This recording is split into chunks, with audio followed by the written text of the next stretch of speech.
A 23-year-old pilot made an extraordinary emergency landing in the Atlantic Ocean Saturday morning after experiencing multiple problems with her airplane.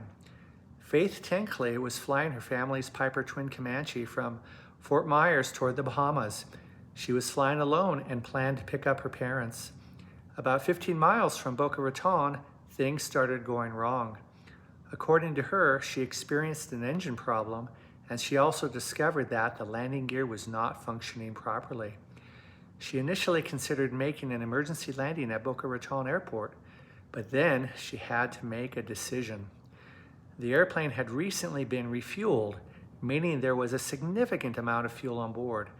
She was concerned that landing with the gear problem on a runway could result in a hard impact and possibly start a fire. So instead of continuing toward the airport, she decided that the ocean gave her a better chance of surviving the landing.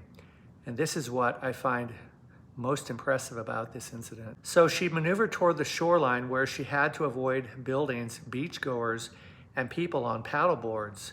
She then found an area of open water and brought the airplane down. Witnesses described the descent as slow and the touchdown as remarkably smooth. The airplane entered the water near Boca Raton at approximately 9:40 Saturday morning. And within about a minute, a lifeguard was at the airplane. Boca Raton ocean rescue crews quickly followed. Tenkley was the only person aboard, and she survived without serious injury.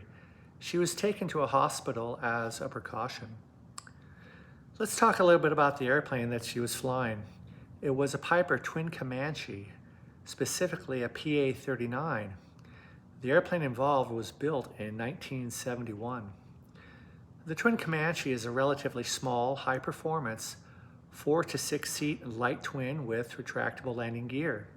It has two Lycoming IO320 engines that produce approximately 160 horsepower each, giving the airplane 320 horsepower combined. The propellers turn in the opposite directions, which was designed to eliminate the traditional critical engine problem found on conventional light twins. If one engine fails, the handling characteristics are more favorable than with the earlier Twin Comanches. First flew in the early 1960s, with production beginning in 1963. The counter-rotating PA-39 appeared around 1970.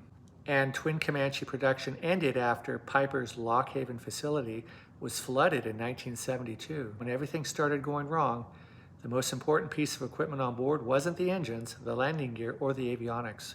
It was the pilot.